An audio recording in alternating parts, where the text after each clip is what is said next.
बारामतीमध्ये नमो महारोजगार मेळाव्यामध्ये मुख्यमंत्री, उपमुख्यमंत्री आणि शरद पवार आज एकाच व्यासपीठावर आले।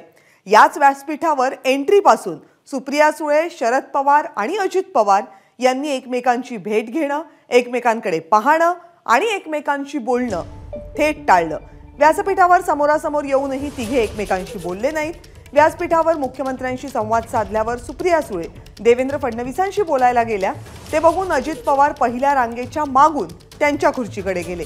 कार्यक्रमातही व्यासपीठावर शरद पवार आणि देवेंद्र फडणवीस अगदी शेजारी शेजारी बसले होते, पण अजित पवार आणि शरद पवार यांच्यामध्ये मात्र मुख्यमंत्री एकनाथ शिंदे आणि देवेंद्र फडणवीस बसले होते।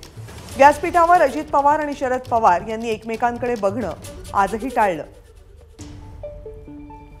या अगोदर सुद्धा पुण्यातल्या एका कार्यक्रमामध्ये शरद पवार आणि अजित पवार एकाच व्यासपीठावर आले होते, पण त्यावेळेस सुद्धा दोघांनी एकमेकांकडे पाहणं किंवा एकमेकांशी बोलणं टाळलं होतं।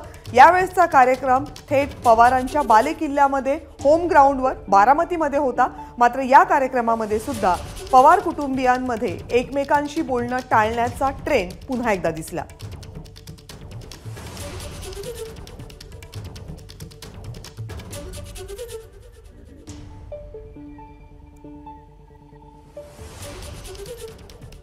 राजकीय विषय नाही, खूप गंभीर युवक आणि युवतींचा विषय आहे। माझी तुम्हाला विनंती आहे की हा राजकीय पॉइंट नाहीये।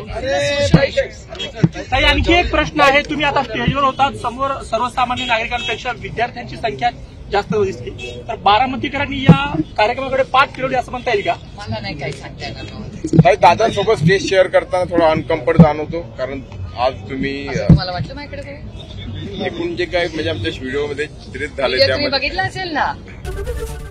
एबीपी माझा, उघडा डोळे बघा नीट।